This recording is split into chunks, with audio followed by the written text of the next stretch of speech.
Very good evening to all of you. आवाज आ रही है सभी लोगों को? अगर आवाज आ रही है तो से यस, तो नहीं आ रही है तो से नो। खैर, अपार्ट फ्रॉम देट, आवाज के अलावा मुझे ये बता दीजिए कि आपकी पढ़ाई कैसी चल रही है।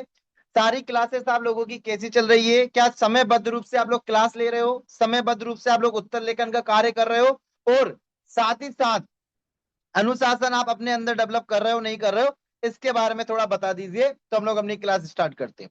हम लोग हमारी क्लासेस यूनिट 2 राजकोषीय नीति के बाद आने वाले टॉपिकों से कंटिन्यू करने वाले हैं।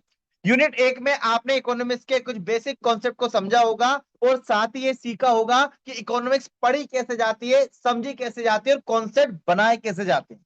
और मुझे उम्मीद है कि एक एक वीडियो आप उसकी अभी भी देख रहे होंगे। ठीक है।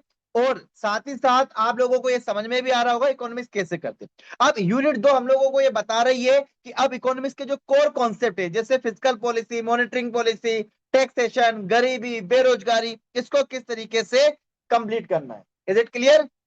चलिए, तो रिवीजन की सारी चीजें समय के साथ होंगी। एक दिन में 2 रोटी खा सकते हैं तो 2 ही रोटी खा पाएंगे, 4 तो नहीं खा पाएंगे।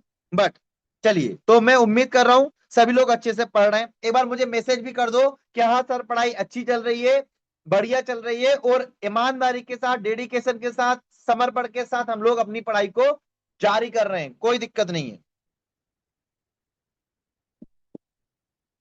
बहुत चेंजेस आए जो की वजह से मैनेजमेंट में थोड़ी समस्याएं होती है, बट आप अपना बेस्ट कर रहे हो, ये सबसे इंपॉर्टेंट है। ठीक है, कोई बात नहीं। ज्योति, तो आप लोग बैकलॉग लो, कंप्लीट करो, आंसर राइटिंग थोड़ी देर बाद स्टार्ट कर देना। सभी के मैसेज चाहिए मुझे। मुझे आप लोगों की प्रेजेंस चाहिए यहाँ पे।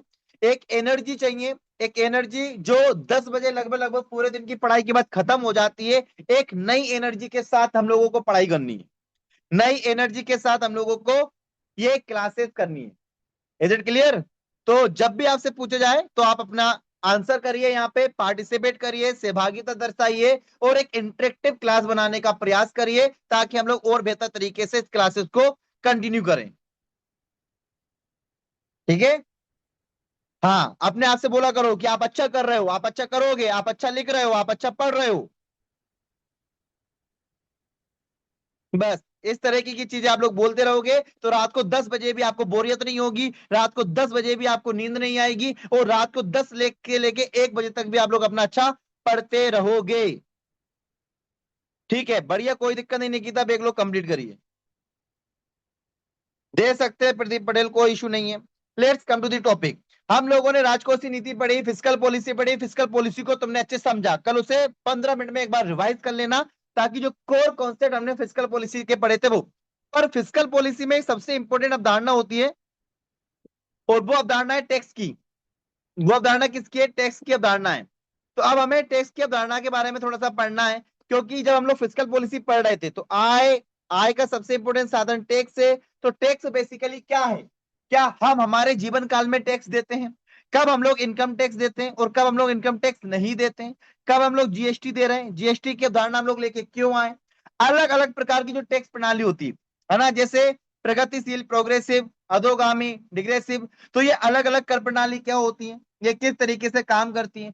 जब निर्मला सीतारमन बोलती है कि 12 लाख रुपए तक कोई टैक्स नहीं लेंगे, तो इसका मतलब क्या है? अगर टैक्स नहीं लेंगे तो उससे सरकार को फायदा है या घाटा है ना? सरकार पैसे इकट्ठा कर रही है, क्यों? क्योंकि सरकार कई सारी योजनाएं चला रही है। लाडली बहना योजना में पैसे दे रही है, सड़कें बना रही है, स्कूल बना रही है, गवर्नमेंट कर्मचारियों को सैलरी दे रही है। तो ऐसी परिस्थितियों में जब सरकार इतने सारे काम कर रही है दोस्तों, तो ये काम कर कैसे रही है, क्या कारण है, क्या चीजें हैं, उस पर हम लोगों को डिस्कशन करना है। क्या आप लोगों ने टैक्स शब्द सुना है? क्या आप लोगों ने टैक्स दिया है? क्या आप लोगों ने टैक्स शब्द सुना है? मैं आप लोगों से पूछूंगा, क्या आपने कभी टैक्स दिया है? तो आप में से मैक्सिमम लोग बोलोगे हम जीएसटी देते हैं। जैसे आप लोग रेस्टोरेंट में खाना खाने गए होंगे, आप लोग रेस्टोरेंट में खाना खाने गए होंगे, तो रेस्टोरेंट में जब आप खाना खाने गए, रेस्टोरेंट वाले ने 1,000 का बिल दिया, और उस पर बोला भैया 18% जीएसटी, 18% जीएसटी। तो भैया 180 रुपये तुमसे टैक्स ले लिया। ठीक है, तुमने पार्ले जी का बिस्किट लिया, तो अब आप टैक्स तो दे रहे हो। अब आप में से कितने ऐसे लोग हैं जो इनकम टैक्स भी दे रहे हैं, मतलब डायरेक्ट पैसा सरकार को दे रहे हैं? तो अभी इनकम टैक्स तो तुम में से कोई लोग नहीं दे रहे होंगे, क्योंकि आप लोग पैसे नहीं कमा रहे। पर सरकार टैक्स जो है वो समय समय पे लेती है, इसमें कोई डाउट है नहीं है। सरकार समय समय पर पैसा लेती है, इसमें किसी को कोई डाउट है नहीं है। तो ऐसी परिस्थितियों में सबसे पहला प्रश्न उठता है कि टैक्स क्या है। फिर टैक्स कुछ नहीं है। आप गए रेस्टोरेंट, है ना, या आपने एक, आपकी सैलरी है 10 लाख रुपए, आपने मान के चलो सरकार को 1 लाख रुपए टैक्स दे दिया, ठीक है। क्या सरकार को आपको देना ही पड़ेगा? हाँ भैया, अनिवार्य है, कंपलसरी है कि अगर आपकी सैलरी एक लिमिट से ज्यादा होगी तो आपको टैक्स देना पड़ेगा। तो क्या सरकार को आपने जो टैक्स दिया तो सरकार आपको कुछ वापस करेगी? सरकार को आपने जो टैक्स दिया तो सरकार क्या आपको कुछ वापस करेगी? तो आंसर होगा नहीं करेगी भैया। सरकार आपको कोई भी चीज रिटर्न नहीं देगी। आप रेस्टोरेंट में गए, आप टैक्स दे के आ गए, आपने पेट्रोल खरीदा, आपने टैक्स दे दिया, आपने कपड़े खरीदे, आपने टैक्स दे दिया, आपने एसी खरीदा, आपने टैक्स दे दिया। तो पहला प्रश्न ये है कि टैक्स है क्या? आखिरकार टैक्स है क्या भैया? तो टैक्स ऐसा है कि कंपलसरी है, अनिवार्य है। मतलब जो भी व्यक्ति जो भी सामान खरीदेगा, जो भी इनकम करेगा, उसे टैक्स तो देना पड़ेगा, इसमें कोई डाउट नहीं। क्या तुम मना कर सकते हो टैक्स देने से? क्या तुम मना कर सकते हो टैक्स देने से? ऑब्वियसली भैया, कोर्स लिया होगा तो जीएसटी दिया होगा, है ना, तो नहीं कर सकते। मतलब टैक्स तुम्हें अनिवार्य रूप से देना है, ये बात तो तुम लोगों को बड़ी क्लियर है कि भैया टैक्स हमें देना है। किसको देते हैं हम लोग टैक्स? सरकार को देते हैं। किसको देते हैं? सरकार को देते हैं। और सरकार इसके बदले में हमें कुछ नहीं देती। सरकार इसके बदले में हम लोगों को कुछ नहीं देती। कुल मिला के वो हमें कुछ नहीं देती। क्लियर है? अब प्रश्न ये है कि टैक्स क्यों जरूरी है भैया? टैक्स आखिरकार आवश्यकता क्यों है टैक्स की? बहुत जरूरी क्यों है टैक्स की? तो सिंपल सा फंडा है, पूरी सरकार तुम लोग चला रहे हो, सरकार में तुम सैलरी दे रहे हो, योजनाएं ला रहे हो, स्कीम्स ला रहे हो। तो जितना भी सरकार पैसा खर्च कर रही है तो वो खर्च चलाने के लिए वो वसूलेगी किससे? है ना। देखो, आप लोग जानते हो टैक्स की अवधारणा कैसे आई? टैक्स की अवधारणा ऐसे आई थी, आप लोग भी जानते हो। प्राचीन काल में मनु नामक एक राजा हुए। जब जनता त्रस्त हो गई, सभी लोगों से जनता क्या हो गई? त्रस्त हो गई। तो जनता ने क्या किया? जनता ने सभी लोगों की सहमति से मनु को राजा बनाया। और मनु से ये बोला कि देख भाई, तुम हमारी सुरक्षा करना, हमारे कल्याण के काम करना, है ना। इसके बदले में हम तुम्हें क्या देंगे? कुछ पैसे दे देंगे, कुछ टैक्स देंगे। क्लियर है? ये अवधारणा वहां से आई थी कुल मिला के कि मनु, हम तुम्हें राजा बना रहे हैं, ठीक है, तुम हमारी सुरक्षा करना, तुम हमारा कल्याण करना। तो मनु ने बोला कि मैं तुम्हारी सुरक्षा करूं, तुम्हारा कल्याण करूं, तुम्हारे लिए सड़कें बनवाऊं, तुम्हारे लिए कुएं खुदवाऊं, तुम्हारे लिए पानी की व्यवस्था करूं। तो भैया मैं अपनी जेब से थोड़ी ना करूंगा ये सारे काम। मनु ने ये बोला कि मैं तुम्हारी सुरक्षा के लिए सेना रखूंगा एक, तो सेना को पैसा क्या अपने जेब से दूंगा? तुम्हारे कल्याण के लिए काम करूंगा, तुम्हारे लिए अस्पताल खुलवाऊंगा, तुम्हारे लिए सड़कें बनवाऊंगा, तुम्हारे लिए दुनिया भर के काम करूंगा। तो ये काम क्या मैं अपने जेब से करूंगा? तो जनता ने बोला नहीं नहीं नहीं मनु साहब, आपको अपने मन से नहीं करना है, हम तुमको पैसे देंगे ना, हम हमारी जितनी भी उपज होगी उसका एक हिस्सा, जितनी भी उपज होगी उसका एक हिस्सा हम आपको देंगे। मतलब हमारी जो भी इनकम होगी उसका एक हिस्सा हम आपको देंगे। और यहीं से आती है टैक्स की अवधारणा। यहीं से आती है टैक्स की अवधारणा। प्राचीन काल से ही विभिन्न राजाओं के द्वारा, विभिन्न राजवंशों के द्वारा, मुगलों के द्वारा, सभी के द्वारा एक निश्चित इनकम टैक्स मिली जाती थी। और ये टैक्स से मिलके खजाना बनता है, जिसे आप लोग बोलते हो राजकोष। इससे क्या मिलके आता है? खजाना। तो ये जाता है पूरा सरकार के पास, ये जाता है पूरा सरकार के पास। और सरकार अब इस पैसे को खर्च करती है अलग अलग जगह, सड़क बनाने में, बिजली में, सैलरी देने में, लोगों के कल्याण में, अनाज बांटने में, गरीबी दूर करने में, बेरोजगारी दूर करने में। तो कुल मिला के सरकार ने तुमसे पैसा लिया, उस पैसे का उपयोग अच्छे कामों में किया, कल्याणकारी कार्यों में किया, सरकार को चलाने में किया। यही प्रणाली पूरी तरीके से बेसिकली काम करती है, यही प्रणाली आपको पूरी तरीके से काम करती हुई दिखाई देती है। ठीक है। तो जब आपसे पूछा जाए कि आखिरकार टैक्स क्या है, तो टैक्स में दो बातें बड़ी कॉमन निकलती हैं। दो बातें बड़ी कॉमन निकलती हैं। पहली चीज, जब हम लोग टैक्स की बात करते हैं, कर की बात करते हैं, तो ये हमेशा कानून के द्वारा लगाया जाता है। आपने देखा होगा टैक्स संबंधी प्रावधान आपके संविधान में है या नहीं है। मेरा प्रश्न ये है कि क्या टैक्स से संबंधित प्रावधान, क्या फाइनेंशियल रिलेशन, वित्तीय रिलेशन आपके टैक्स में है? अरे राशि यूनिट 2 तो शुरू से स्टार्ट हो गई थी, यूनिट 2 तो शुरू से स्टार्ट हो गई थी, वो तो बीच में क्लासेस के कारण। तो आप लोगों को पता है कि जब भी कोई टैक्स लगाया जाएगा वो हमेशा कानून की परिधि में लगाया जाएगा। आप लोगों ने देखा होगा नो टैक्सेशन विदाउट प्रेजेंटेशन, आपने ये कहावत सुनी होगी। मतलब कोई भी सरकार अपने मन से कर नहीं लगा सकती। कोई भी सरकार किसी टैक्स को हटाना जोड़ना, इसके लिए संसद में बिल लाना पड़ेगा। कल आना पड़ेगा संसद में। आप लोगों को याद हो जीएसटी बिल भी संसद में आया था, पूरा एक संविधान संशोधन हुआ, फिर टैक्स लगा। तो आप लोगों को एक बात बड़ी क्लियर हो गई होगी कि जो टैक्स है, मतलब जो टैक्स संबंधी प्रावधान है, करारोपण संबंधी प्रावधान है, ये लीगल है या इलीगल है? मुझे बताओ, ये कानून के अंतर्गत आते हैं या कानून के बाहर आते हैं? अगर सरकार को कोई टैक्स लगाना है तो उसे संसद की अनुमति लेनी होगी या नहीं लेनी होगी? मैं आप लोगों से पूछना चाह रहा हूं। तो मतलब लीगल है, कानून बना के टैक्स लगाएंगे, कानूनी प्रावधान है, no taxation without presentation, article 279 है जीएसटी काउंसिल, है ना, संसद में परमिशन लेनी होगी, संसद में विधेयक आएगा। तो मतलब टैक्स जो है वो मन गढ़ंत अवधारणा नहीं है। टैक्स लगाने के लिए, अच्छा, सरकार का पैसा कहां कहां खर्च हो रहा है, जो टैक्स से पैसा आ रहा है ये कहां खर्च हो रहा है, ये सारी बातें। तो ये हो गया टैक्स इम्पोज बाय लॉ, मतलब टैक्स हमेशा कानून के द्वारा लगाया जाता है। तो टैक्स लगाया किस पे जाता है? टैक्स लगाया किस पे जाता है भैया? टैक्स पेयर पे, जो कर धारक है, जो पैसा देगा, है ना। अभी दो तरीके से हो सकते हैं, हम लोगों पे, आम जनता पे लगाया जाएगा भैया। टैक्स किस पे लगाया जाएगा? आम जनता पे लगाया जाएगा। चलिए ठीक है, अब जिस पे टैक्स लग रहा है, क्या उसे टैक्स देना कंपलसरी है? क्या उसे टैक्स देना कंपलसरी है? मेरा प्रश्न ये कि क्या टैक्स देना अनिवार्य है? क्या टैक्स देना अनिवार्य है? टैक्स देना अनिवार्य, कंपलसरी नेचर का है, मतलब तुम क्या, तुम्हारे काका दादा परदादा सबको टैक्स देना पड़ेगा, और अगर तुमने कर चोरी कर ली तो तुम्हें जेल हो जाएगी। अगर तुम टैक्स को बचा लो दोस्तों तो क्या होगा? जेल हो जाएगी। तो ऐसी परिस्थितियों में टैक्स तो दोगे भैया, और किसको दोगे टैक्स? सरकार को दोगे, गवर्नमेंट को दोगे। तो टैक्स कलेक्ट किसके द्वारा किया जाता है? जो इनकम टैक्स ऑफिसर हैं, जो जीएसटी इंस्पेक्टर हैं, ये किसके कर्मचारी हैं? गवर्नमेंट के कर्मचारी हैं। तो सरकार को तुमने टैक्स दे दिया, तो सरकार क्या तुम्हें कोई सुविधा देने के लिए बाध्य है कि चलो चलो, जैसे ब्रिटेन है ना, कुछ देश ऐसे हैं जहां पे अगर आप टैक्स देते हो तो वो तुम्हारे बच्चों को फ्री शिक्षा देती है, जो टैक्स पेयर होते हैं उनको फ्री शिक्षा देती है, फ्री हॉस्पिटल की सुविधा देती है। पर भारत में ऐसी कोई सुविधा नहीं है। अगर तुमने टैक्स दिया तो सरकार बाध्यकारी नहीं है कि तुम्हें कोई बेनिफिट दे, कोई भी तुम्हें डायरेक्ट बेनिफिट नहीं देगी कि नहीं नहीं भैया, आप गए शिमला मनाली, मनाली घूमने गए, शिमला गए, तो तुमने बोला देखो हम तो टैक्स देते हैं भैया, इनकम टैक्स, इसलिए हमें विशेष सुविधा दो, तो सरकार बोलेगी नहीं, हम तो तुम्हें ऐसी कोई सुविधा देने के लिए बाध्यकारी नहीं है। ठीक है, क्लियर है? तो मतलब ये एक प्रॉब्लम हो गई कि भाई कोई डायरेक्ट टैक्स नहीं मिलते। हाँ, पर ये है कि इस टैक्स का यूज किया जाता है जन कल्याणकारी कार्यों में, लोक कल्याणकारी कार्यों में इसका यूज किया जाता है, इसलिए सारी चीजें की जाती है।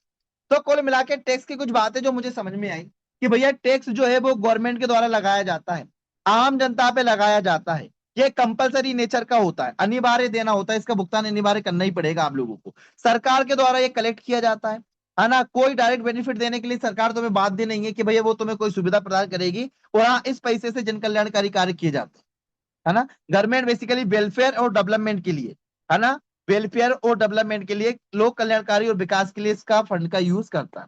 अब मेरा प्रश्न ये है कि आखिरकार टैक्स के उद्देश्य क्या है, पर्पस क्या है, हम लोग क्यों टैक्स को कलेक्ट कर रहे हैं? सबसे पहला तो पैसा, भैया हमारे पास पैसा भी तो आए, राजस्व का संकलन तो हो। सबसे पहले हमारे पास पैसा है, राजस्व का संकलन हो। तो सबसे पहले टैक्स का उद्देश्य क्या है, और आप लोगों के विचार भी आमंत्रित हैं कि भैया हम लोग टैक्स लेके क्यों आ रहे हैं। आप लोग एक एक पॉइंट बताते जाओगे, मैं उसको लिखता चला जाऊंगा।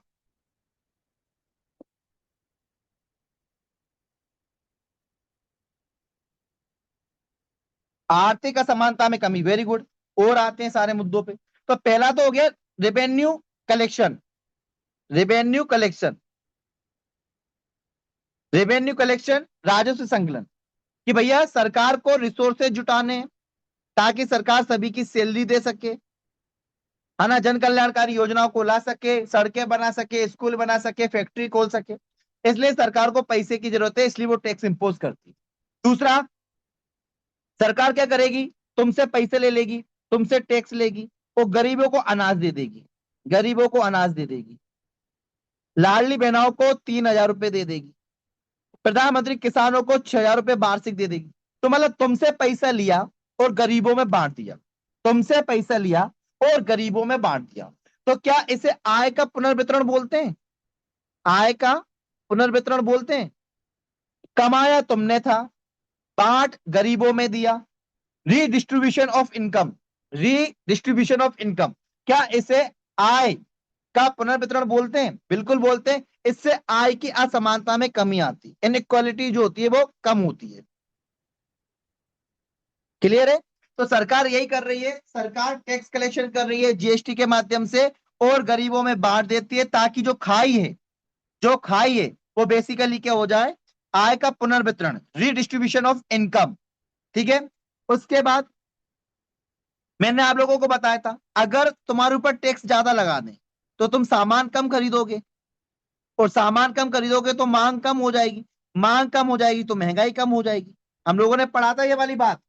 तो सरकार टैक्स के माध्यम से महंगाई को भी कंट्रोल करती है, सरकार टैक्स के माध्यम से महंगाई को भी कंट्रोल करती है।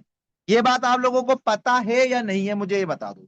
जब हमने राजकोषीय नीति पढ़ी थी, तो राजकोषीय नीति में मैंने आप लोगों को बताया था कि टैक्स किस तरीके से महंगाई को कंट्रोल करती है। जैसे एग्जाम्पल के तौर पे अभी निर्मला सीतारमन ने बोला, निर्मला सीतारमन ने बोला कि 12 लाख तक कोई टैक्स नहीं लगेगा, 12 लाख तक कोई टैक्स नहीं लगेगा। ये बात कौन ने बोली? निर्मला सीतारमन ने बोली। तो पहले लोग क्या करते थे, 12 लाख रुपए पे मान के चलो 1,20,000 रुपए टैक्स दे देते थे, है ना, 1,20,000। अब वो 1,20,000 रुपए टैक्स नहीं दे रहे हैं, सपोज करो, तो अब ये पैसा कहाँ, ये इन्वेस्ट होगा, निवेश होगा, इससे सामान खरीदा जाएगा, इससे मांग बढ़ेगी। ठीक है। तो यही चीज है, और टैक्स लगा देंगे तो मांग कम हो जाएगी। तो इस तरीके से टैक्स जो है, इस तरीके से टैक्स जो है वो महंगाई को कंट्रोल करने का, ये शब्द लिखा हुआ है ना, महंगाई को कंट्रोल करने का एक महत्वपूर्ण साधन है ना। तो टैक्स का एक उद्देश्य ये भी होता है। पहला उद्देश्य तो हो गया राजस्व संकलन करना, रेवेन्यू कलेक्शन करना, है ना। फिर आय का पुनर्वितरण करना, रीडिस्ट्रीब्यूशन ऑफ इनकम। फिर आय असमानता में कमी लाना, महंगाई को कंट्रोल करना। अब फिर क्या है, पैसा आएगा, पैसा आएगा तो सड़कें, बिजली, पानी, इंफ्रास्ट्रक्चर डेवलप होगा। इससे क्या होगा, आर्थिक विकास होगा। हमारा आर्थिक विकास कब होगा, जब हम इन्वेस्ट करेंगे, निवेश में प्रमोट करेंगे इन्वेस्टमेंट को, उत्पादन को, है ना। तो टैक्स के उद्देश्य क्या, आर्थिक विकास को बढ़ावा देना। ठीक है। उसके बाद क्या करना है भैया, सोशल वेलफेयर, सामाजिक कल्याण को बढ़ावा देना। सामाजिक कल्याण कैसे होगा भैया?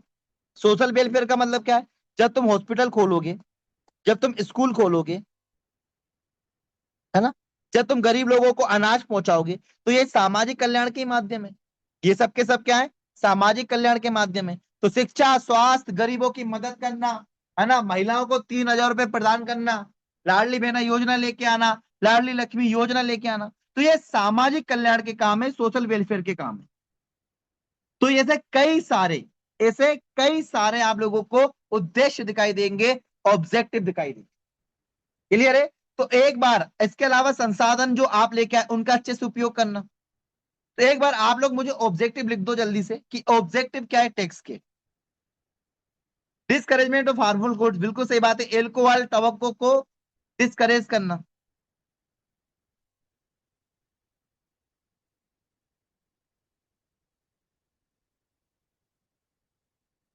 Second point, redistribution of income. Ginni ji सुनो, मान के चलो हम 100 लोग हैं, हमारी आय है 10 लाख रुपए महीने, 10 लाख रुपए साल। सरकार ने प्रत्येक व्यक्ति से, सरकार ने प्रत्येक व्यक्ति से क्या किया, सरकार ने प्रत्येक व्यक्ति से 1 लाख रुपए ले लिया। तो सरकार के पास कितने लाख रुपए आ गए, 100 लाख रुपए आ गए। 100 लोगों से 100 लाख रुपए आ गए, है ना, क्योंकि भैया जो टैक्स था वो ले लिया 1-1 लाख रुपए। अब ये 100 लाख रुपए आए, सरकार ने क्या किया, सरकार ने लाडली बहना योजना, सरकार ने पीएम किसान सम्मान निधि योजना के माध्यम से गरीब लोगों को दे दिए। किसको दे दिए, गरीब को। तो आय तुम्हारी थी, अब इस आय चूंकि एक जगह ना बढ़े और ये आय दूसरे लोगों में भी बढ़ जाए, तो इसलिए उसने गरीब लोगों को बांट दी स्कीम्स के माध्यम से। इसी को बोलते आय का पुनर्वितरण, रीडिस्ट्रीब्यूशन। तुम्हारे पास पैसा आया और वो सरकार ने पैसा किसको बांट दिया? टैक्स लेके तुमसे गरीब लोगों को बांट दिया। इसको बोलते हैं आय का पुनर्वितरण। मैंने पैसा कमाया, सरकार ने बोला अरे वाह तुम्हारे पास तो बहुत सारा पैसा है, लाओ टैक्स लाओ। सरकार ने टैक्स लिया और 5 गरीबों को 100-100 रुपए दे दिए। तो मेरी आय थी, उस आय से मुझसे टैक्स लिया और मेरी आय को कहां बांट दिया? रीडिस्ट्रीब्यूट कर दिया दोबारा गरीबों में। इससे बोलते हैं आय का रीडिस्ट्रीब्यूशन। क्लियर है? तो ऐसे कई सारे पॉइंट हैं, कई सारी चीजें। तो अभी हम लोगों ने क्या पढ़ा? अभी हम लोगों ने कुछ बातें देखी। पहली बात हम लोगों ने क्या देखी? देखो, पहली बात हम लोगों ने ये देखी कि कर वे अनिवार्य भुगतान है। कर वे अनिवार्य भुगतान है जिसे राज्य सरकार द्वारा किसी व्यक्ति संस्था पर लगाया जाता है और इसके बदले में करदाता को कोई लाभ प्राप्त नहीं होता। सरकार कुछ भी देने के लिए बाध्य नहीं है। Tax is a compulsory financial payment imposed by the government on a person, organization or property under law. In return, the taxpayer does not receive any specific direct benefit or service. तो वो simple है, जो keywords हमने पढ़े थे उसी keywords के आधार पर हमने डेफिनेशन बनाई है कि हम सरकार को देंगे, टैक्स पेयर देंगे, सरकार कुछ भी देने के लिए बाध्य नहीं है और अनिवार्य भुगतान है। छोटी सी डेफिनेशन क्या होगी? छोटी डेफिनेशन क्या लिखोगे अगर आपको और छोटी डेफिनेशन लिखना हो? तो वे अनिवार्य भुगतान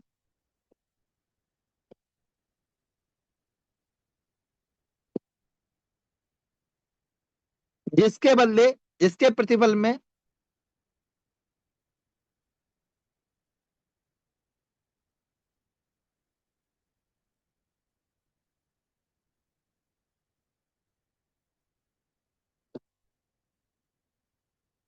क्लियर है? तो बढ़िया, फिर एक टैक्स का ये बना लेना है ना। अब देखो टैक्स की विशेषताएं क्या है। पहला, टैक्स कानून द्वारा लगाया जाता है। क्या ये बात बिल्कुल सही है? तो आप बोलोगे imposed by law is a very right point, कि कानून के द्वारा लगाया जाता है टैक्स। पहली चीज, करदाता पर लगाया जाता है। भैया जो करदाता है, टैक्स देने वाला व्यक्ति, उस पर ही लगाया जाएगा। ठीक है। तीसरा, अनिवार्य प्रगति, कंपलसरी नेचर का होता है।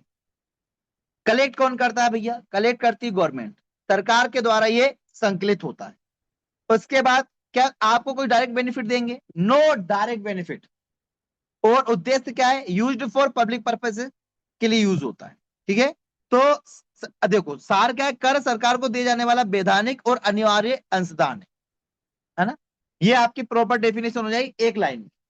टैक्स इज अ लीगल और compulsory contribution to the government. आपको देना ही देना है। कर चोरी करोगे तो आपको जेल हो जाएगी। अगर आप इस तरीके की कोई भी गतिविधि करोगे तो आपको जेल हो जाएगी। ये बात क्लियर हो गई सभी को? पहली स्लाइड में किसी को कोई दिक्कत? आप एक बार इसे पढ़ लो, आंखों में बसा लो कि पहली स्लाइड में हमने जो भी पढ़ा। 1 सेकंड का वक्त है, आराम से पढ़ लो।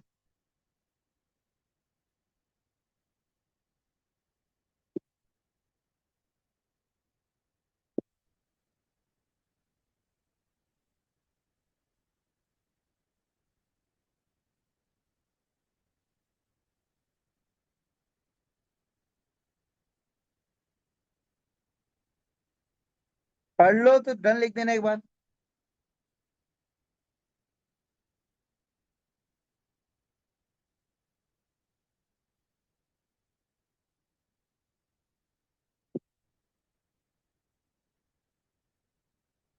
चलिए, तो पहली स्लाइड में किसी को कोई दिक्कत नहीं होगी, बहुत कॉमन सी बात है। अभी हम लोग और एग्जांपल के साथ इसको समझेंगे।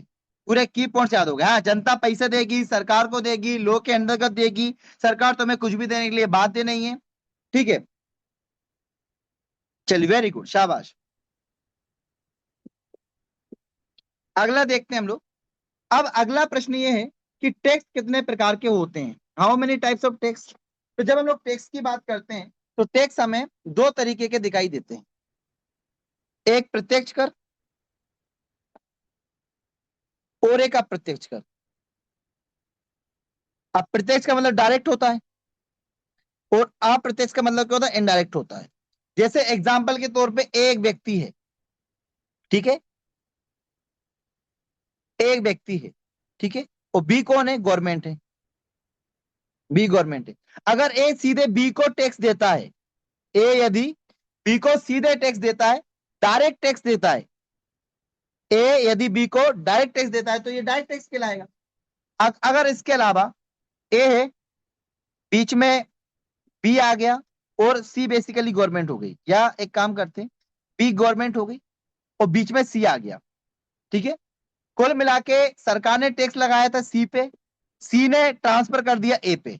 सरकार ने टैक्स लगाया था, बी ने टैक्स लगाया था सी पे, सी ने ट्रांसफर कर दिया ए पे। एग्जाम्पल के तौर पे सी मान के चलो एक पार्ले जी का बिस्कुट बेच रहा है ना, सी पार्ले जी का बिस्कुट बेच रहा है। तो गवर्नमेंट ने बोला देखो भैया तुम पार्ले जी का बिस्कुट बेचोगे तो हम तुमसे 1 रुपये टैक्स लेंगे, ठीक है। सी ने बोला भैया मैं क्यों दूं 1 रुपये टैक्स, जो पार्ले जी बिस्कुट खाए वो दे 1 रुपये टैक्स। तो सी ने कहा कि ले भैया ए 1 रुपये टैक्स देगा तू पार्ले जी पे, ठीक है। तो ए से 1 रुपया लिया सी ने, और सी ने किसको दे दिया, बी को जाके दे दिया, ठीक है। तो सी ने जो टैक्स था वो ट्रांसफर कर दिया किस पे, ए पे। मतलब ए ने डायरेक्ट टैक्स बी को नहीं दिया, एक मीडिएटर आ गया बीच में, एक मीडिएटर आ गया बीच में, और वो मीडिएटर के माध्यम से सरकार को वो टैक्स पहुंचा। इसलिए इनको दो तरीके के टैक्स बोलते हैं, एक बोलते हैं डायरेक्ट टैक्स और एक बोलते हैं इनडायरेक्ट टैक्स, है ना। मतलब डायरेक्ट टैक्स में जिस पे कर लगाया, हमने ए पे कर लगाया था और ए से ही वसूला, ए पे कर लगाया था हमने और ए पे ही वसूला, कोई बीच वाला व्यक्ति नहीं आया। परंतु इनडायरेक्ट टैक्स में हमने कर किस पे लगाया था, सी पे, वसूला किससे, ए से। हमने कर किस पे लगाया था, गवर्नमेंट ने कर किस पे लगाया था, सी पे, वसूला किससे, ए पे। तो ए ने सी को दिया और सी ने बी को दिया, क्लियर है। मतलब लगाया किसी और पे था टैक्स और वसूला किसी और से, लगाया किसी और पे था, वसूला किसी और से। तो ये दो कॉन्सेप्ट आते। पहले कॉन्सेप्ट, क्या हमने कर उसी से वसूला जिस पे लगाया था, क्या हमने टैक्स उसी से वसूला जिस पे लगाया था। अगर हाँ तो ये डायरेक्ट टैक्स है, ये डायरेक्ट टैक्स है। क्यों, क्योंकि ए पे लगाया था और ए ने बी को टैक्स दे दिया। पर अगला प्रश्न, क्या कर उससे वसूला जिस पे लगाया था, तो आप बोलोगे नहीं, कर लगाया हमने सी पे था, वसूला हमने ए पर।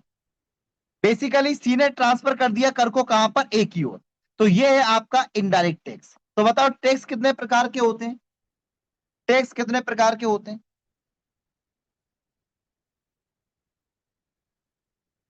आते आते एग्जाम्पल पे आते हैं, एग्जाम्पल पे आते हैं हम लोग। अभी नॉर्मल समझ रहे हैं हम लोग, अभी लोग नॉर्मल समझ रहे हैं,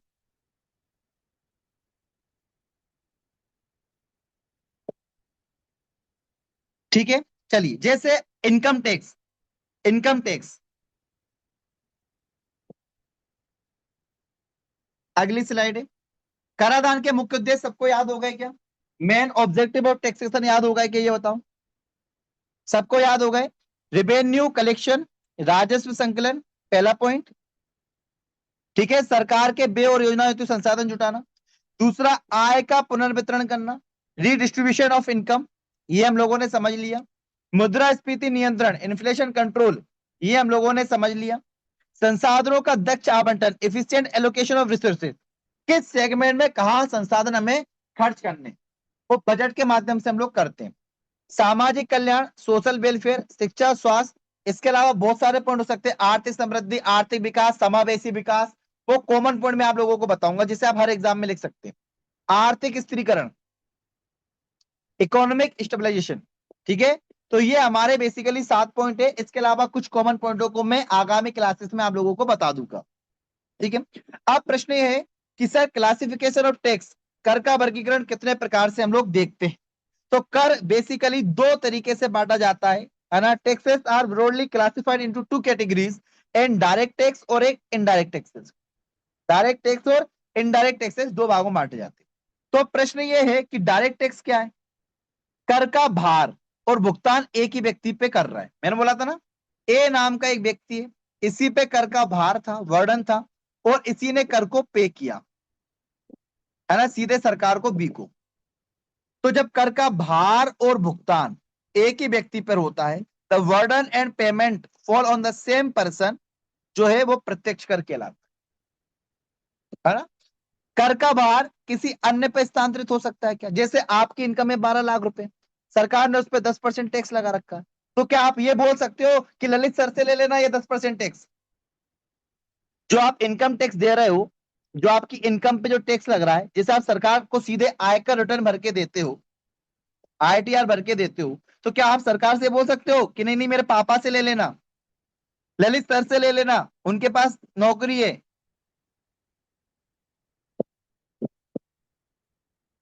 ठीक है। जैसे आपने शेयर मार्केट है, आपने शेयर मार्केट में पैसा कमाया, आपने क्या किया, शेयर मार्केट में पैसा कमाया, आपको शेयर मार्केट से 1 करोड़ रुपए का लाभ हुआ, 1 करोड़ रुपए का लाभ हुआ, तो सरकार आपसे टैक्स लेगी कि नहीं लेगी इस लाभ पे? जो आपको कैपिटल गेन हुआ, जो आपको पूंजीगत लाभ हुआ, तो सरकार टैक्स लेगी कि नहीं लेगी? आपको जो भी प्रॉफिट हुआ उस शेयर मार्केट में, तो सरकार आपसे प्रॉफिट लेगी नहीं लेगी? याद हो निर्मला सीतारमन ने बिटकॉइन से होने वाले लाभ पे एक हैवी टैक्स लगाया था, याद है ना? बिटकॉइन पे होने वाले लाभ पे हैवी टैक्स लगाया था निर्मला सीतारमन ने, आप लोगों ने अगर न्यूज सुनी हो तो, 40%, ताकि लोग बिटकॉइन को ना खरीदें। ऑप्शन पे भी बढ़ा दिया, जो ऑप्शन करते ना, ऑप्शन ट्रेडिंग, आप लोग ऑनलाइन गेमिंग जो आप लोग कर रहे हो, तो सरकार इससे भी लाभ ले रही। कॉर्पोरेट टैक्स, आपकी कोई कंपनी है, आप उससे कोई लाभ कमा रहे हो,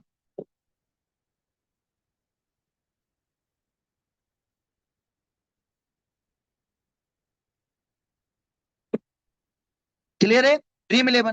तो जो हमने पढ़ा है यहाँ पे, जो सब आप लोगों के यहाँ पे लिखा हुआ है कि कर का भार स्थानांतरित नहीं किया जा सकता, क्या ये लाइन सही है क्या? मुझे बताओ, कर का भार, the burden can not be shifted to another person, अगर हमने शिफ्ट कर दिया तो वो कौन सा टैक्स हो जाएगा? अगर मैंने कर का भार शिफ्ट कर दिया, मैंने बी पे लगाया था और ए देने लग गया,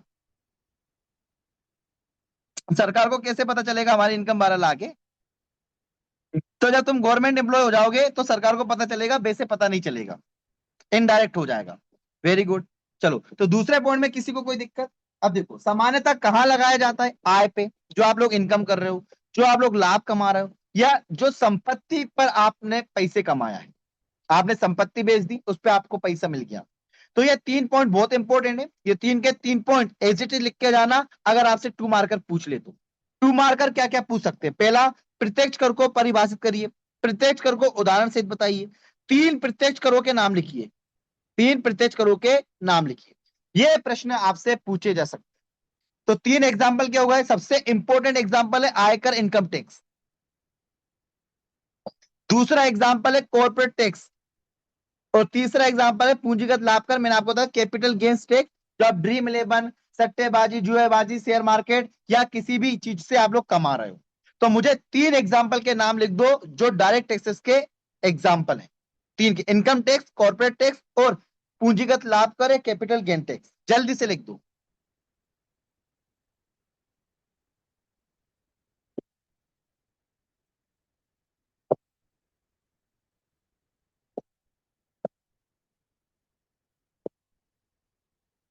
एस एस बी बी हम लोग डिस्कशन करेंगे जीएसटी, पहले टॉपिक कंप्लीट हो जाए मेरा। टॉपिक कंप्लीट होने के बाद जो भी आपके डाउट रहेंगे, अच्छा एक चीज और, क्लास में आप उसी नाम से आए जिस नाम से आप लोगों ने एडमिशन लिया है, आई रिपीट अगेन, क्योंकि प्रियांशु सर क्लास में जुड़े हुए हैं, है ना? वो ऐसे लोगों को, रैंडम लोगों को तुरंत हटा देंगे अगर आपकी रिसिप्ट और आपके नाम में मैच नहीं हुआ तो, इस बात का विशेष ध्यान रखें आप लोग।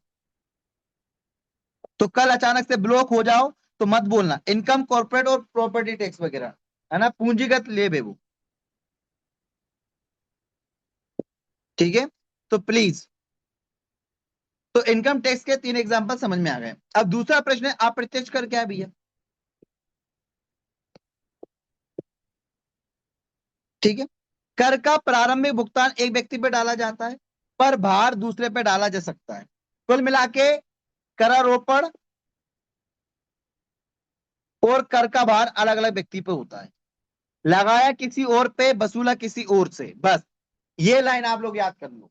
लगाया किसी और पे, वसूला किसी और से, उसे बोलते हैं इनडायरेक्ट टैक्सेस। और ये किस पे लगाया जाता है? वस्तु और सेवाओं के। जीएसटी जो है वो एक अप्रत्यक्ष कर है, गुड्स मतलब वस्तुएं, एंड सर्विसेज मतलब की सेवाएं। तो जितनी भी वस्तु और सेवाओं पे कर लगाया जाता है दोस्तों, वो अप्रत्यक्ष कर का एग्जाम्पल है। जैसे जीएसटी, सीमा शुल्क, कस्टम ड्यूटी, किसी भी विदेशी देश या देश पार से आप जो भी वस्तु लेके आ रहे हो, महंगी महंगी घड़ियां लेके आ रहे हो, आपको याद है जो एसएससी से जो कस्टम इंस्पेक्टर बनते हैं, कस्टम इंस्पेक्टर बनते हैं, उनका क्या काम होता है? एयरपोर्ट पे आप लोग नोटिस करोगे, एयरपोर्ट पे आप लोग नोटिस करोगे तो जीएसटी इंस्पेक्टर, कस्टम इंस्पेक्टर ये घूमते रहते हैं सिविल ड्रेस में, याद है आप लोगों को, और कई बार वर्दी में। तो इन लोगों का यही काम होता है कि कोई मान के चलो महंगी घड़ी लेके आ गए, महंगी घड़ी लेके आ गए, तो आपने उस महंगी घड़ी पे सीमा शुल्क दिया या नहीं दिया? अगर आपने नहीं दिया तो वो आपसे वही सीमा शुल्क वसूलेंगे, ठीक है? तो उनका काम ही यही होता है। उत्पाद शुल्क, एक्साइज ड्यूटी, जो सिलेक्टेड गुड्स पे लगती है, उत्पादन पे लगती है ना, जैसे एल्कोहल वगैरह सारी चीजें। तो ये अप्रत्यक्ष कर होता है। अप्रत्यक्ष कर का मतलब ये होता है कि कर लगाया किसी और पे है, वसूला किसी और से है, इस तरीके के कर को अप्रत्यक्ष कर कहा जाता है, इनडायरेक्ट टैक्स लगाया जाता है। तो सर इनडायरेक्ट टैक्स कहां लगाया जाता है? सर इनडायरेक्ट टैक्स वस्तुओं और सेवाओं पर लगाया जाता है, इनके उपभोग पर लगाया जाता है। It is imposed on the consumption of goods and services, है ना। चलिए, सामान्यतः मूल्य शामिल होकर किससे? उपभोक्ता से, जो कंजम्पशन कर रहा आखिरी में उससे वसूल रहे हैं, है ना। तो एग्जाम्पल क्या क्या होगा सर? जीएसटी हो गया, सीमा शुल्क हो गया, उत्पाद शुल्क हो गया, ये इसके एग्जाम्पल हो गए। तो जल्दी से फटाफट हम लोग तुलना कर लेते हैं। सबसे पहले भार वहन कौन करता है? प्रत्यक्ष कर में एक ही व्यक्ति करता है, अप्रत्यक्ष कर में अंतिम उपभोक्ता। जो कंजम्पशन कर रहा है वही इनडायरेक्ट टैक्स देगा, जो खाना खाएगा वो इनडायरेक्ट टैक्सेस लेगा, जो घड़ी पहनेगा वो इनडायरेक्ट टैक्स देगा, जो मोटरसाइकिल खरीदेगा वो इनडायरेक्ट टैक्सेस देगा, जो कार खरीदेगा वो इनडायरेक्ट टैक्सेस देगा। तो क्लियर हो गया? दोनों में अंतर पूछ लें, प्रत्यक्ष कर और अप्रत्यक्ष कर में डिफरेंस क्या है? What is difference between direct taxes और इनडायरेक्ट टैक्सेस? ठीक है। दूसरा क्या है? इसमें भार का स्थानांतरण, transfer of burden, direct taxes में नहीं हो सकता, अप्रत्यक्ष कर में स्थानांतरित किया जा सकता है, अभी हम लोगों ने पढ़ा। तो उसका कर का आधार, इसमें आय और संपत्ति, इसमें आप जो वस्तु और सेवाओं का उपभोग कर रहे हो, इनडायरेक्ट टैक्स हमेशा कहां लगता है? वस्तु और सेवाओं के कंजम्पशन पे लगता है, जबकि प्रत्यक्ष कर हमेशा कहां लगता है? आय पे, लाभ पे और संपत्ति पे। ठीक है। एग्जाम्पल, उदाहरण दे दो, आय कर, कॉर्पोरेट कर और पूंजीगत कर, जीएसटी, सीमा शुल्क और उत्पाद शुल्क। क्लियर है सभी को? तो मैं अब आप लोगों को 1 मिनट का वक्त दे रहा हूं, ठीक है। जल्दी से इस स्लाइड को एक बार रीड करिए फटाफट, जूम करके भी रीड कर सकते हो तुम लोग, ठीक है, जूम भी कर सकते हो।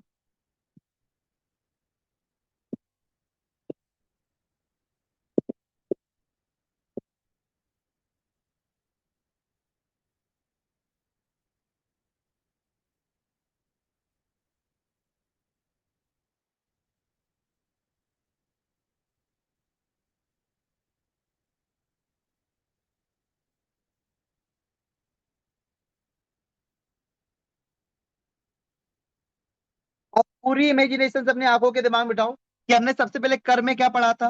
कर किससे लिया जाता है? कानूनी रूप से लिया जाता है कि नहीं लिया जाता? जैसे सर मेरा बिजनेस है, मैं व्यापारी, मेरे व्यापारी मेरे से टैक्स लेते हैं, उनसे उनके व्यापारी टैक्स लेते हैं, इनको इनडायरेक्ट टैक्स बोलेंगे, बिल्कुल सही बात है, और वो अंततः सरकार को दे देंगे, इनडायरेक्ट टैक्स हो गया। तुम सीधे सरकार को नहीं दे रहे हो ना। देखो, अगर सीधा सा परिभाषा ये है कि अगर तुम सीधे गवर्नमेंट को दे रहे हो, अगर तुम सीधे गवर्नमेंट को दे रहे हो, मैंने फिर बताया, अगर सीधे गवर्नमेंट को दे रहे हो तो ये डायरेक्ट टैक्स है, और अगर तुम सीधे गवर्नमेंट को नहीं दे रहे हो तो इनडायरेक्ट टैक्स है।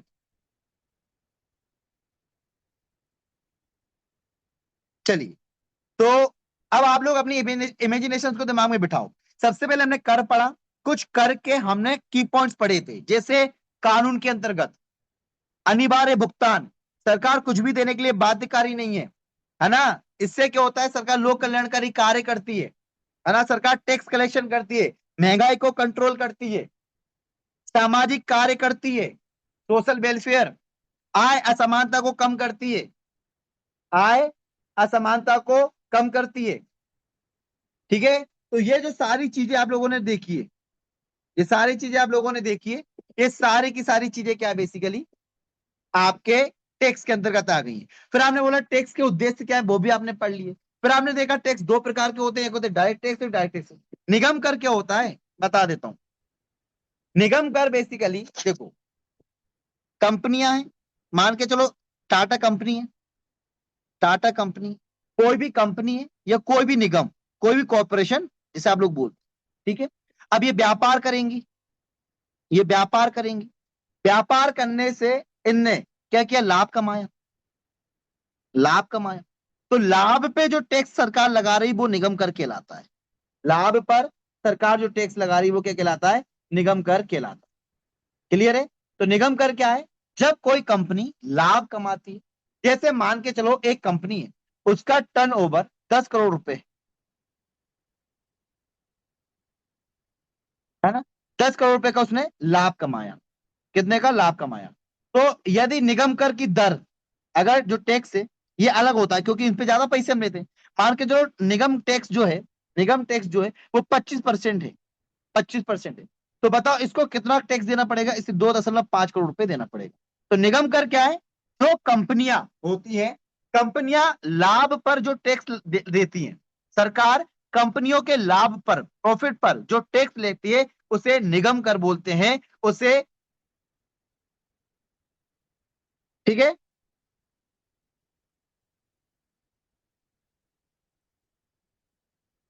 कॉर्पोरेट टैक्स भी बोलते हैं ना। निगम कर को क्या बोलते हैं? Corporate tax. हाँ भाई, कॉर्पोरेट टैक्स निगम कर। Is it clear? चलिए अब आगे देखते हैं हम लोग, है ना यार। ये पीपीटी बस इसलिए बना के लाया हूं ताकि इंग्लिश मीडियम वालों को सहूलियत हो जाए थोड़ी सी, और हमें भी सहूलियत हो जाए। तो इंग्लिश मीडियम वालों की शिकायतें जो है वो कम हो जाएंगी थोड़ी सी, है ना। कोई दिक्कत तो नहीं आ रही इंग्लिश मीडियम वालों को समझने में ज्यादा? अरे नीलेश, बताए तो है क्वेश्चन तुम्हें कि सबसे पहले प्रत्यक्ष कर को परिभाषित करो, प्रत्यक्ष कर को परिभाषित तरीके से परिभाषा उदाहरण के साथ बताओ, प्रत्यक्ष करके 3 एग्जाम्पल बताओ, आप प्रत्यक्ष कर किसे बोलते हैं, आप प्रत्यक्ष करके 3 एग्जाम्पल बताओ, प्रत्यक्ष कर और अप्रत्यक्ष कर में अंतर बताओ। नींद से उठना पड़ेगा मित्र, बिना नींद के तो नहीं पता चलेगा, नहीं पता चलेगा बिना नींद के तो।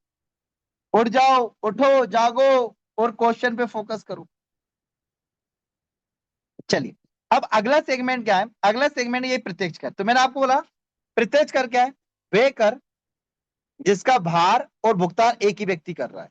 ठीक है, तो अब प्रश्न ये आया कि प्रत्यक्ष कर पे टिप्पणी लिखो, या प्रत्यक्ष कर की विशेषताएं बताओ, या प्रत्यक्ष कर पर संक्षिप्त टिप्पणी लिखो, प्रत्यक्ष कर को उदाहरण से ही समझाओ। इस तरीके का कोई भी प्रश्न आपसे पूछा जा सकता है।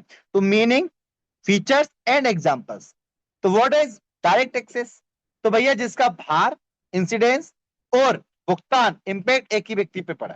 तो इसकी विशेषता हमने देखी थी। क्या प्रत्यक्ष कर में की फीचर्स हमने देखे थे? क्या प्रत्यक्ष करके भार को स्थानांतरित किया सकता है? क्या डायरेक्ट एक्सेस को हम, इसका जो बर्डन है वो शिफ्ट कर सकते हैं? तो burden can not be shifted, ये पहली विशेषता है जो आपके दिमाग में छप चुकी है। शिफ्ट कहां पे किया जाएगा? Indirect access. चलिए, तो ये किस किस पे लगाया जाता है? सर ये आय पे लगाया जाता है, लाभ पे लगाया जाता है और संपत्ति पे लगाया जाता है, बेस्ड ऑन इनकम, प्रॉफिट और प्रॉपर्टी। ठीक है, उसके बाद तीसरा, इसमें करदाता और सरकार का प्रत्यक्ष संबंध होता है। मैंने बोला था ए सीधे सीधे किसको टैक्स दे रहा है? गवर्नमेंट को टैक्स दे रहा है। Direct relation, direct relation, direct relationship between tax payer और गवर्नमेंट। क्या इस पॉइंट में किसी को कोई दिक्कत? तीसरे पॉइंट पे क्या इस पॉइंट में किसी को कोई दिक्कत कि भैया जो डायरेक्ट टैक्स होता है उसमें करदाता और सरकार का प्रत्यक्ष होता है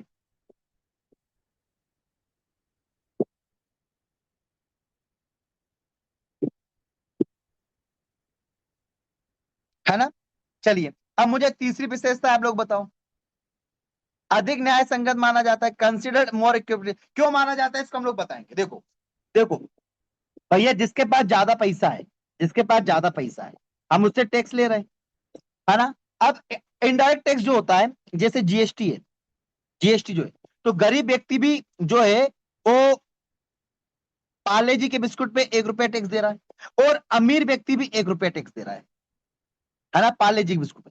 पेट्रोल पर गरीब व्यक्ति भी सेम टैक्स दे रहा है और अमीर व्यक्ति भी सेम टैक्स दे रहा है। मोटरसाइकिल खरीदने पे गरीब व्यक्ति भी सेम टैक्स दे रहा है, अमीर व्यक्ति भी सेम टैक्स दे रहा है। क्या ये न्याय संगत है? क्या ये न्याय संगत है कि भैया गरीब और अमीर दोनों बराबर बराबर टैक्स दे रहे हैं? खाना खाने गए तो गरीब से भी 18% टैक्स ले लिया, अमीर से भी 18% टैक्स ले लिया। शिवम पांडे, सेकंड पॉइंट क्या है? अरे यार क्या बात कर रहे हो? सेकंड पॉइंट में किसको दिक्कत है? या तो तुम लोग क्लास फोकस से नहीं पढ़ रहे हो। मैं हमेशा बता रहा हूं अगर क्लास में हो तो प्लीज फोकस से पढ़ना, क्योंकि मेरा टाइम तो बहुत इंपॉर्टेंट है। तो मैं रिपीटेशन में टाइम खराब करूंगा नहीं बहुत।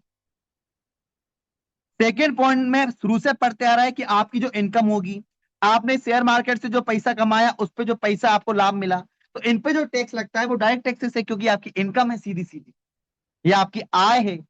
तो आय पे लगने वाला टैक्स प्रत्यक्ष कर होता है। इस पे हम लोग डिस्कशन कर चुके हैं,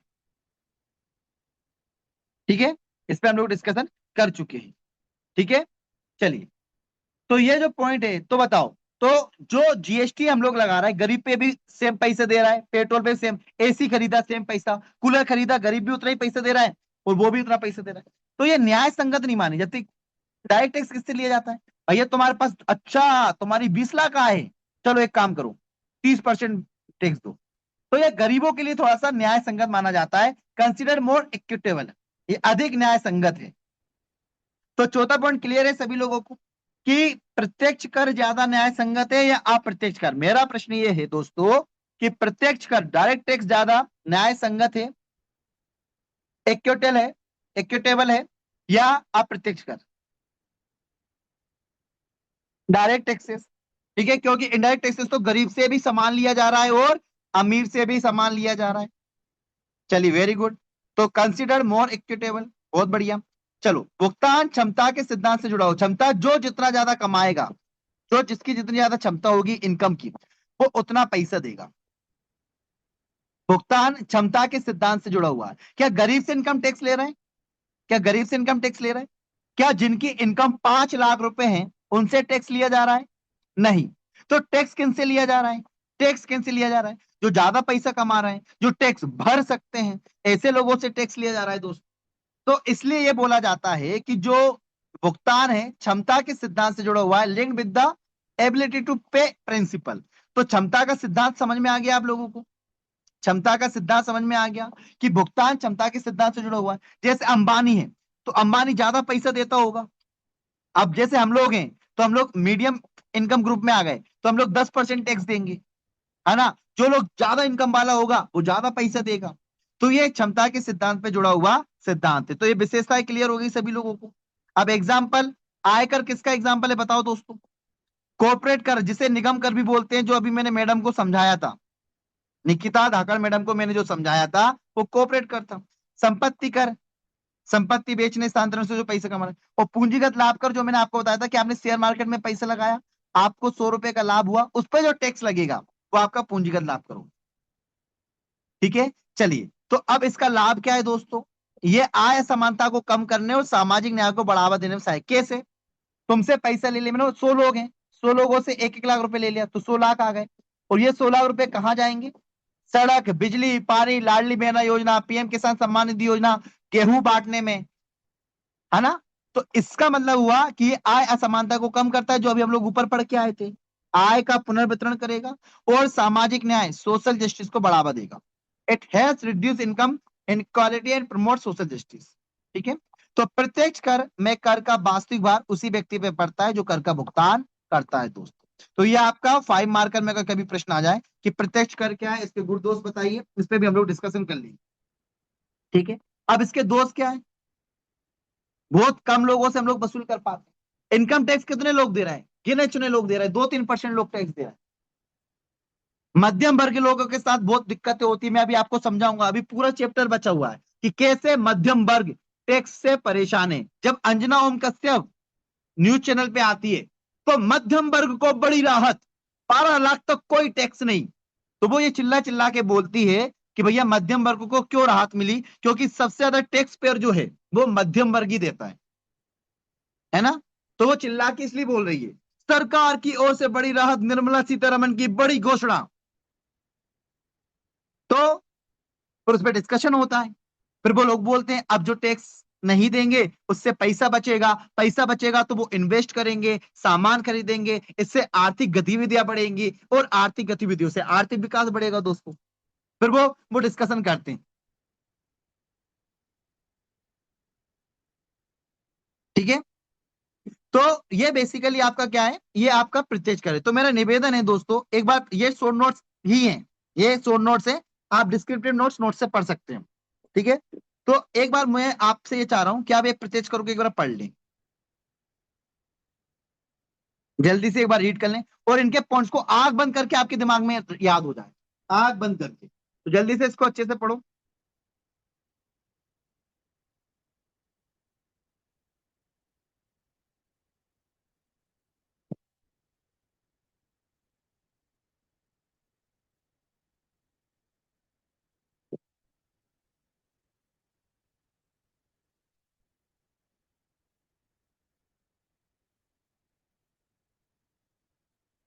की पॉइंट तुम्हारे दिमाग में चलते रहने चाहिए, की पॉइंट तुम्हारे दिमाग में चलते रहने चाहिए।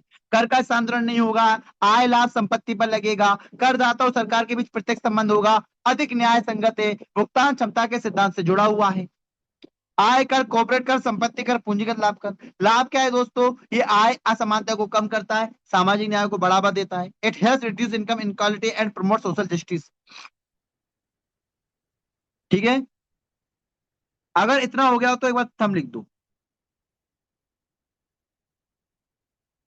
सर एग्जाम में आंसर तो जो आप एक्सप्लेन करते इतने अच्छे से उसी। हाँ भाई साहब, इकोनॉमिक्स, सोशोलॉजी, उद्यमिता, एथिक्स रटने वाले सब्जेक्ट नहीं है। इसमें आप अपने शब्दों में लिख सकते हैं, अपने तरीकों से लिख सकते हैं। आप लोगों ने नोटिस किया होगा मैं इनको सिंप्लीफाई करने की कोशिश ही करता हूं जनरली। आपने यूनिट 1 पढ़ी सभी लोगों ने? यूनिट 1 पढ़ी सभी लोगों ने? बस उसको पढ़ते रहना दोस्तों, है ना। समर्पण बेच वालों को वो था शिकायतें, क्या शिकायतें थी तुम लोगों को कि लाइव लाइव पढ़ा देंगे भैया, पर जो 7 दिन का 10 दिन का जो क्लासेस नहीं हुई उसका यूटिलाइजेशन तो अच्छे से हुआ ना। हाँ, एक लेक्चर डेली देखना है प्रिया सिंह जी। हाँ चलो, तुमने मेरे को मिस नहीं किया होगा बहुत ज्यादा, एटलीस्ट मेरी आवाज तो सुनाई दे ही रही होगी उस समय, है ना। मेरी आवाज तो सुनाई दे रही होगी ना रोज।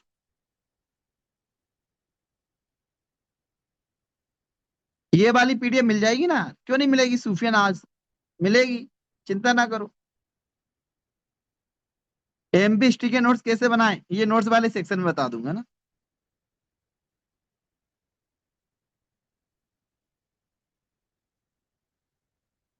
अभी याद नहीं करना ज्योति चौक से, अपडेटेड डेटा क्या है हम उसे कर लेंगे।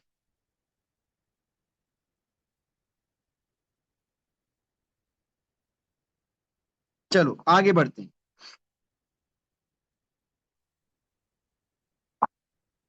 अलग ही जोश से क्लास में, तो और क्या करें, ठंडे जैसे पढ़े, अजगर जैसे पढ़े हैं, लेटे हैं मगरमच्छ की तरह। आओ, आज हम इकोनॉमिक्स पढ़ेंगे। इकोनॉमिक्स में आज हम लोग टैक्स पढ़ेंगे। टैक्स क्या होता है दोस्तों? टैक्स होता है एक अनिवार्य भुगतान जो आप सरकार को देते हैं, और सरकार आपको पकड़ाती है बाबा जी का ठुल्लू। मतलब सरकार आपको कुछ भी नहीं देती उसके बदले। यही दोस्तों टैक्स है। टैक्स दो प्रकार के होते हैं, एक प्रत्यक्ष टैक्स होते हैं और एक अप्रत्यक्ष। इतने में 4 बार आपकी नींद लग जाएगी, इतने में 4 बार आपकी नींद लग जाएगी। तो हम क्या नींद आवा दे तुम्हें? एक तो 10 बजे क्लास ले रहे हैं आपकी, है ना। तो हम नहीं चाहते कि आप लोगों की नींद लगे, आप लोग जगे रहो, आपके अंदर ऊर्जा का संचार हो, आपकी रक्त कोशिकाओं में ऊर्जा का प्रवाह हो, इस तरीके से, है ना। तो इस तरीके से आपको पढ़ना है। चलो अब आते हैं अप्रत्यक्ष कर, जिसे हम लोगों ने अभी पढ़ा। अप्रत्यक्ष कर वे भुगतान है जो प्रारंभ भुगतान एक व्यक्ति करता है पर उसका अंततः भार उपभोक्ता पर डाला जाता है। ठीक है, ए बी, ठीक है। भुगतान कौन कर रहा है? सी, है ना। परंतु पे कौन कर रहा है? ए, मतलब उपभोक्ता। तो इसमें करारोपण और करा भार अलग अलग व्यक्तियों पे होता है, बस ये सब याद कर लेना। ठीक है, चलो। तो पहला विशेषता है क्या है? भार का स्थानांतरण संभव है, वर्डन कैन बी शिफ्टेड, यस। किस पे लगता है सर? वस्तु और सेवाओं पे। इनकम वो प्रत्यक्ष कर किस पे लग रहा था? आय लाभ संपत्ति पे। ये किस पे लग रहा है? वस्तु और सेवाओं पे। Imposed on goods and services, मूल्य में सम्मिलित होकर वसूला जाता है। जैसे आपसे बोला 5 रुपए का पार्ले जी का बिस्कुट है, तो उसमें जीएसटी पहले से इंक्लूडेड है। आपसे बोला मोबाइल फोन 10,000 रुपए का है, तो उसमें जीएसटी पहले से इंक्लूडेड है। तो अप्रत्यक्ष कर हमेशा मूल्य में शामिल होता है। क्या यह बात सही है गलत है? अप्रत्यक्ष कर हमेशा मूल्य में शामिल होता है, collected as a part of price. क्या यह बात सही है गलत है? सही है ना? जब मोबाइल फोन का पूरा पैसा देते हो, एसी का पूरा पैसा देते हो, बिल पूरा पे करते हो, मूल्य में अलग से तो नहीं देते कि ले भैया जीएसटी अलग ले ले और ये अलग ले ले। ऐसा तो नहीं होता ना? कपड़े खरीदने गए,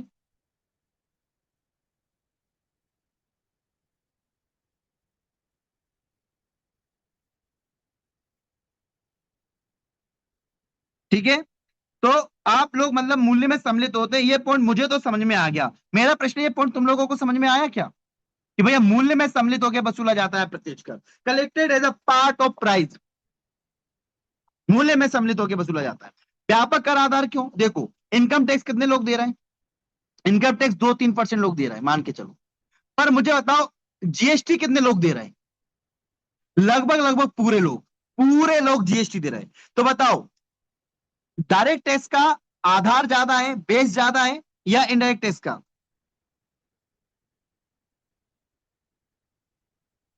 इनडायरेक्ट टैक्स का आधार है, तो ये इसका फायदा है।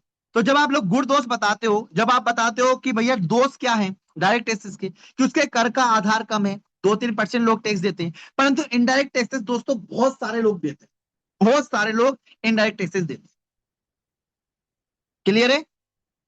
तो व्यापक कर आधार, जब मैंने सेंटेंस बोला, क्या तुम लोग कनेक्ट कर पाए इस सेंटेंस को? जब मैंने बोला मूल्य सम्मिलित होता है, मूल्य में सम्मिलित होता है, तो क्या इससे आप लोग कनेक्ट कर पाए? जब मैंने बोला ये वस्तु और सेवाओं पे लगाया जाता है और इसका स्थानांतरण शिफ्ट किया सकता है ना? संग्रह करना अपेक्षाकृत आसान है, कलेक्शन बहुत आसान है। देखो, इनकम टैक्स के लिए आप लोग खुद आरटीआर भरोगे तो इनकम टैक्स सरकार ले पाएगी, तुम्हें बार बार बोलेगी कि भैया इनकम टैक्स दे दो, इनकम टैक्स दे दो, तब जाके तुम इनकम टैक्स दोगे। परंतु जीएसटी के लिए क्या सरकार को तुमसे बोलना पड़ता है? नहीं, बहुत आसानी से ले लेती है। ये लो, 1,000 रुपए का बिल, 900 रुपए इसकी प्राइस थी, 100 रुपए जीएसटी लग गया। तो मतलब अप्रत्यक्ष कर जो है वो बहुत आसानी से वसूल लेती सरकार, सरकार के लिए कलेक्शन करना बहुत आसान है, रिलेटिवली इजियर टू कलेक्ट। जबकि इनकम टैक्स में बड़ी दिक्कत है, क्यों? क्योंकि तुम इनकम टैक्स नहीं बताओगे, तुम्हारी आय 10 लाख रुपए तुमने नहीं बताई, तुमने चोरी कर ली, तुमने छुपा ली। पर जीएसटी कैसे छुपाओगे बताओ? जीएसटी कैसे छुपाओगे? अप्रत्यक्ष कर को कैसे छुपाओगे मित्रों? छुपाओगे क्या? नहीं छुपा पाओगे ना।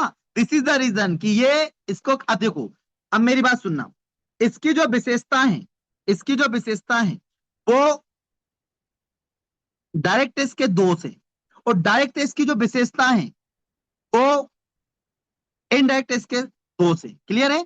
तो कभी आपसे पूछ ले गुण और दोष, तो आप आसानी से बता सकते हो। जैसे एग्जांपल के तौर पे, डायरेक्ट टेस्ट के दोष बताइए या कमियां बताइए, तो आप क्या लिखोगे? डायरेक्ट टेस्ट की पहली कमी कि डायरेक्ट टेस्ट के बाहर का स्थानांतरण संभव नहीं है, पहला, है ना? डायरेक्ट टैक्सेस, डायरेक्ट टैक्स मूल्य के अतिरिक्त वसूला जाता है। डायरेक्ट टैक्स का जो आधार है वो व्यापक नहीं है ना? डायरेक्ट टैक्स को संग्रहित करना अपेक्षाकृत कठिन है। देखो, ये इसके क्या हो गए? पॉइंट हो गए। बाय से भरोसा कर दो तो आपको चीजें क्लियर हो जाएंगी। क्लियर है? तो आप प्रत्यक्ष कर के उदाहरण क्या है? जीएसटी, सीमा शुल्क मतलब कस्टम ड्यूटी, ठीक है, चयनित उत्पादों पे शुल्क, एक्साइज ड्यूटी लगती है कुछ सिलेक्टेड गुड्स पे, और उपभोग आदाय जो कंजम्पशन, जो खाओगे पियोगे सब पे टैक्स चुकाओगे। तो सीमा क्या है? कभी कभी ये प्रतिगामी प्रभाव पैदा कर देती है। अब इसको मैं समझाऊंगा, अभी इसको हटा देना, क्योंकि जो कर प्रणाली वो 4 प्रकार की होती है, उसमें हम लोग बात करेंगे। इट में have regressive effect because all consumers पे टैक्स सिमिलर। मैंने बोला ना, गरीब भी सेम टैक्स दे रहा है, अमीर भी टैक्स सेम दे रहा है। तो इससे क्या होता है? ये प्रतिगामी प्रभाव उत्पन्न होता है, इसको हम लोग अभी समझेंगे। क्लियर है? पर हाँ, अप्रत्यक्ष कर का अंतिम प्रहार प्राय उपभोक्ता पे पड़ता है, ये सबसे इंपॉर्टेंट बात है। क्वेश्चन आएगा कि अंतिम कर या अप्रत्यक्ष कर का अंतिम भार किस पे पड़ता है? जो कंजम्पशन कर रहा है, जो कंज्यूमर है, जो सामान का उपभोग कर रहा है। क्लियर है? तो चलिए जल्दी से आप लोग अप्रत्यक्ष कर की जो स्लाइड है इसको एक बार रीड करो।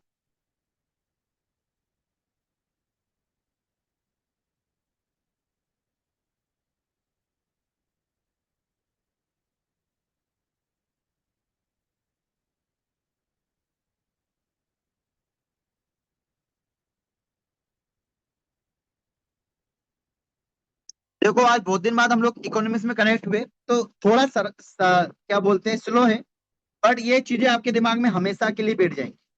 मतलब तुम पढ़ो नहीं पढ़ो, फिर भी आंसर लिखने की स्थिति में रहोगे।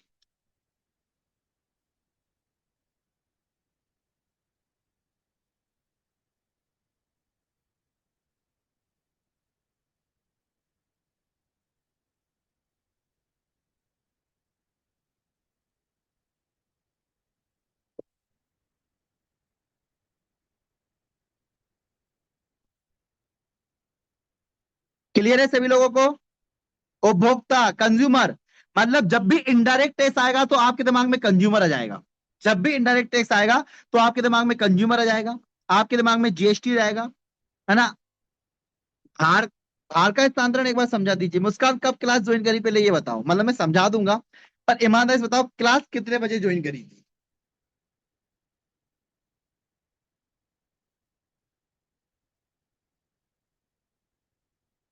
चलो, भार का स्थानांतरण का मतलब क्या है दोस्तों? सिंपल सा फंडा ये है, मैं एक व्यापारी हूँ, ठीक है, एक व्यापारी है। अब ये उत्पादन हुआ, मान के चलो मैंने एक एसी बनाया, एक एसी बनाया, क्लियर है। अब एसी बनाया भैया, तो इस एसी ये 1,000 रुपए का, 1,000 रुपए, इस पे 28% टैक्स लग गया, मतलब 280 रुपए टैक्स लग गया, है ना, 280 रुपए टैक्स लग गया। तो इस व्यापारी ने बनाया, एसी बनाया, ठीक है। अब सरकार ने बोला कि ए व्यापारी, हम तुझसे 280 रुपए टैक्स लेंगे। क्यों? क्योंकि एसी जो है वो लग्जरी गुड्स में आता है और लग्जरी गुड्स का टैक्स 28% है, तो ये व्यापारी हम 280 रुपए लेंगे। तो सरकार ने व्यापारी से बोला, क्या बोला? ए व्यापारी, चूंकि तेरा एसी 1,000 रुपए का है, उस पर 28% टैक्स लगेगा, मतलब 280 रुपए में तेरे को लूंगा। तो व्यापारी ने कहा भैया मैं क्यों पैसे दूं 280 रुपए, एक काम करता हूं, ले उपभोक्ता। उपभोक्ता से बोला तुझे एसी चाहिए? बोला हाँ चाहिए। तो तुझे एसी पड़ेगा 1,280 रुपए का। कि 1,280 का कैसे पड़ेगा भैया? कि 1,000 रुपए का तो एसी है मेरे दोस्त, और 280 रुपए उस पर जीएसटी लगा हुआ है। बोले अच्छा ठीक है। तो अब क्या हुआ? अब यह हुआ कि जो उपभोक्ता था उससे उसने टैक्स वसूल कर लिया, उपभोक्ता से टैक्स वसूल कर लिया 280 रुपए, और किसको दे दिया? गवर्नमेंट को दे दिया। किसने? व्यापारी ने। और 1,000 रुपए उसने खुद रख लिए, 1,000 रुपए उसने खुद रख लिए। तो मतलब टैक्स लगा किस पे था? व्यापारी पे। टैक्स वसूला किससे गया? उपभोक्ता से। मतलब टैक्स को, भार को क्या कर दिया इसने? बर्डन जो था वो स्थानांतरित कर दिया, ट्रांसफर कर दिया, इसी को बोलते हैं। क्लियर है मुस्कान जी? मुस्कान जी क्लियर है? अब कोई डाउट है क्या आपको? ओके, ठीक है, थैंक यू मुस्कान जी। तो ये आपका अप्रत्यक्ष कर हो गया।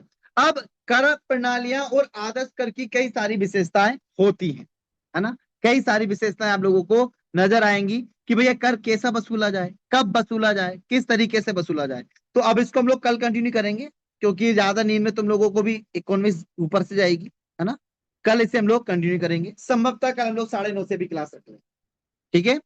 सभी लोगों के क्लियर है? तो कल से हम लोग 11 बजे तक क्लास को खींच देंगे, 1.5 घंटे के आसपास अब हम लोग क्लास को चलाया करेंगे, ताकि हमारी जो पिछली चीजें हैं वो भी कवर हो जाए। अब जैसे हम लोग कल पढ़ेंगे प्रगतिशील कर, मतलब आय बढ़ेगी तो टैक्स बढ़ेगा, ठीक है। प्रतिगामी रिग्रेसिव, आय बढ़ेगी पर धीरे धीरे टैक्स कम होगा। समानुपातिक, सभी से टैक्स बराबर लेंगे, जैसे 10%, है ना। तो जैसे कोई 1,000 रुपए कमा रहा है तो उससे 10% लेंगे, कोई 1,00,000 रुपए कमा रहा है उससे 10% लेंगे, कोई 1 करोड़ कमा रहा है तो उससे 10% लेंगे। अधोगामी, ये प्रगतिशील बाद में स्थिर। भैया एक लिमिट तक आपने टैक्स बढ़ाया, फिर आपकी टैक्स क्या हो गया? स्थिर हो गया। इस पे भी हम लोग कल डिस्कस करेंगे, इनके फायदे क्या है, नुकसान क्या है, इस पे भी हम लोग बात करेंगे, ठीक है। अब आदर्श कर कैसा हो? न्याय संगत हो, निश्चितता हो, ये क्या पॉइंट है भैया? ये कैसे डिस्क्राइब करेंगे, इसको भी हम लोग कल आसानी से समझेंगे। क्लियर है? फिर जीएसटी की अवधारणा, जीएसटी के प्रावधान, जीएसटी क्यों लेके आए, और वर्तमान बजट में निर्मला सीतारमण ने क्या टैक्स स्लैब बनाए, और कैसे टैक्स की गणना होती है, कैसे टैक्स से छूट मिलती है, उस पर भी हम लोग कल डिस्कशन करेंगे। क्लियर है सभी लोगों को? ये पीडीएफ मैं अभी शेयर कर दूंगा आप लोगों को, तो आप लोग इसे देख लीजिएगा। बाकी डिटेल नोट्स मैंने आप लोगों को शेयर कर दी।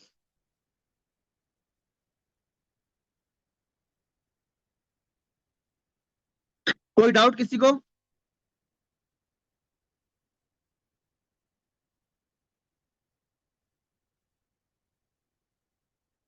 चलिए, हाँ टारगेट मिल जाएंगे ना प्रज्ञा।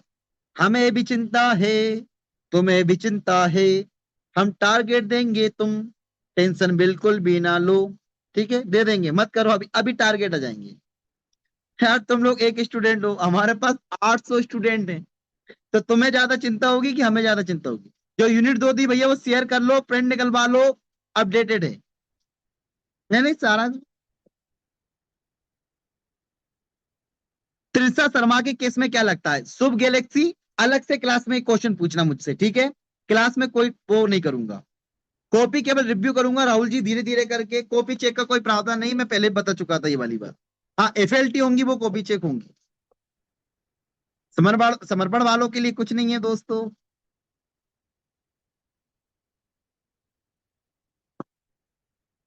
सर आप टारगेट के द्वारा कितनी बार सिलेबस का रिवीजन करा देंगे? नो, एक आध बार मुश्किल से रात्रि, 4 महीने में क्या जान लोगे तुम? अब 6 से लेके 9 तक का जो टाइम है वो आप खुद पढ़ो, है ना? चलिए, bye bye, take care, good night. पढ़ते रहिए, मुस्कुराते रहिए, देखते रहिए लेस विरागी शो।